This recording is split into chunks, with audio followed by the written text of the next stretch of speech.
Atlantic City was alive and well, and the reason why it was alive and well, and there was energy, and there was excitement, and there was electricity, is because of a man who's 31-0, 28 knockouts, a 10th round demolition over Roymond via the Venezuelan power puncher, and still the interim IBF welterweight champion of the world. If you're from Philly, you better stand up because this man's making noise. Please welcome, still undefeated, still the champion, Jaron Boots Ennis, ladies and gentlemen. Where to go, folks?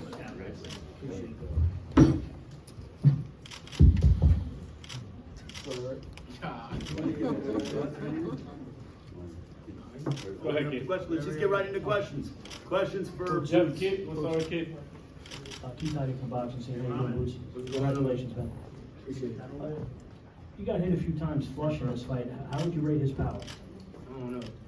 I don't know. Like, I get hit, but I don't like get like hit with the full shot, so I don't really know. He could really nice little uppercut though. Roll with punches. The one when you were back against the ropes, you mean? No, when I was in the middle of the ring, I was like pushing him back a little bit. He was like, I think it was a left uppercut. I was trying to catch him before he threw it, but he couldn't win. It was a nice little shot, but not fading. Boots, it seems like the Stan Jonas fight is there to be made now for you, based on what just happened with Ortiz, and now Ortiz is not as mandatory anymore. What are your thoughts on potentially making that fight next, and how difficult or easy do you think that could be? Most definitely, that's a great fight, you know, and I feel like that'd be easy to make. You know, he right here he on this side. We can make that happen if we can't get blood Spence, you know, because you know they got the rematch clause. So, you know, I take it, Stan Jonas, keep them who guys, no matter who it is, anybody. Jaron, congratulations, Boots. You hit him with everything in the kitchen sink, and you didn't go in. You were slowly breaking him down. What were you going? You were hitting some great shots. What were your thoughts as the rounds progressed? That he was still in front of you. No, I knew he was a tough guy, but I knew I was gonna break him down. You know, eventually, you know, because he had his hands up high guard. You know, he walked forward. You know. No hit him. So I knew I was going to eventually break him down.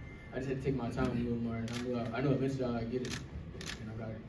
Champ, Andre's going with corner man boxing. Champ, early in the fight, you had a lot of success using your jab, stepping around. What made you want to go on the inside and bang with him, even though you was making a miss? You chose to bang with him? Because I've been wanting to walk to him. I've been wanting to walk to him, and I told my father, like, I want to walk to him, and my dad, like, not yet, just wait. He said, go back to boxing. My team like go back to boxing, then walk to him later on. So, you know, it come with the game. You just gotta be patient and not resting. So I'm glad I got the right team behind me. Told me to just go back to using my jab, boxing, have fun, and let the knockout come. Right next to you. Yeah, this is Maestro. I have a question about weight. We saw what happened in San Antonio with Virgil Ortiz. A lot of people think that might be related to weight.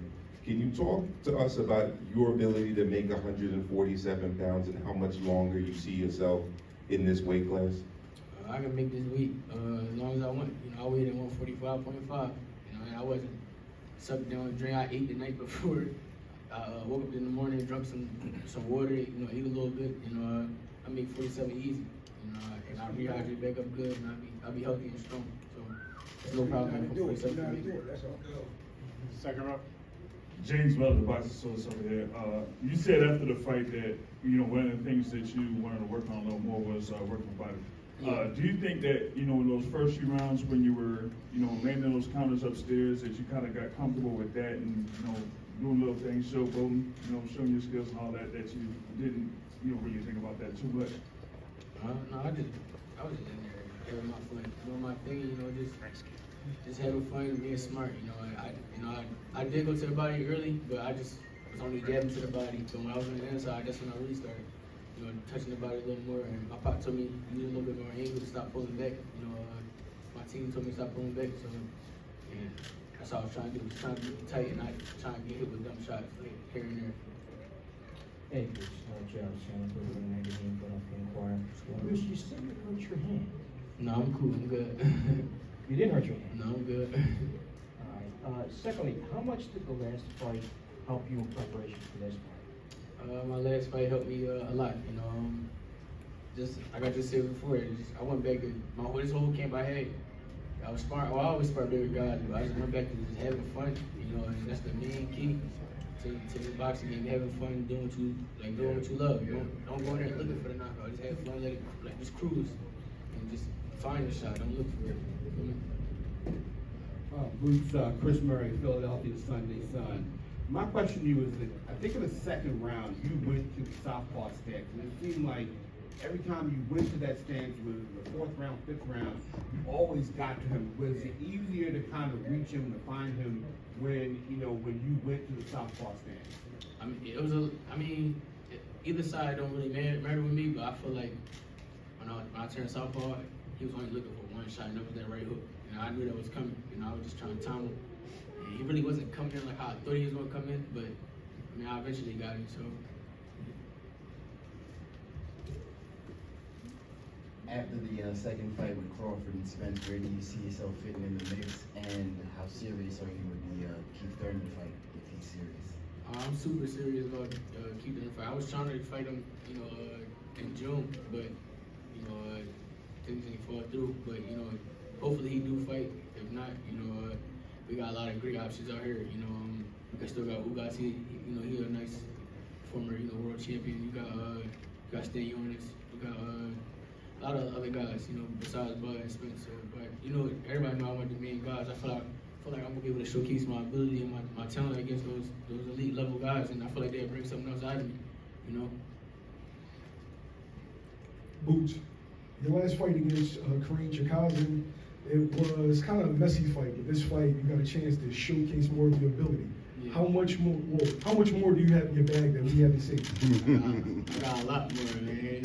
I keep telling her I ain't seen that yet. It's only seen like 30-40% of me. I feel like I really haven't had to go in my bag to really, show my true skills. Okay. What does 100% Boots look like? Dangerous. Boots, one question. Even though you mentioned that the Spence and Crawford doable rematch clause, obviously if the fight isn't a great fight or whatever, you may be right at the top of the thing. Are you going to be in Las Vegas on July 29th? Yeah, most definitely. I'm being there. I'm being in the building. We're gonna see what they do. Hopefully it's a one-sided fight and nobody get a rematch. I'll be next. Hey, Boots, going off that last fight against Karen Chikazin and January 7th, what did you show here in this fight against Roman V? Just showcase my ability. I feel like I showcase speed, power, defense, angles. I feel like I did a lot of a little bit of everything.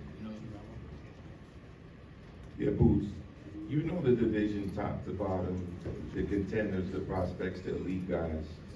Royman Villa put up a pretty tough performance today. Where would you rate him amongst the division right now? He's definitely a tough guy. I feel like he'll beat a lot of guys. He comes forward, bring pressure. I feel like he didn't bring that much pressure to me, but I feel like other guys he'd bring a lot more pressure, and I feel like he'll catch those guys on the end of the punches and things like that. He got a good career ahead of him. Hopefully he get back in the mix and be healthy after this fight. Last one. Your father, Bozy said, when we talked on Tuesday, that he's expecting to take your game to another level. Do you feel like you're at that point where you've taken it to another level, especially after this tough fight that you had tonight? I definitely feel like I took my game to the next level. It wasn't tough. He was tough, but it wasn't tough. I was in there having fun, doing my thing. Any final thoughts as we get ready to let you go? No, I just make sure I keep tuning in. Keep tuning into the tour, the PIAC tour. We stepping and we marching. Let's get it. I don't got one. No, I appreciate y'all coming out though, for sure. Just keep tuning in, keep watching me. On to bigger and better. Hopefully we get these top guys. Bud, Spence, guys, Keith Thurman, Stan Ennis. Don't matter who it is. It's coming. All right, give it up for Jaron Ennis, ladies and gentlemen.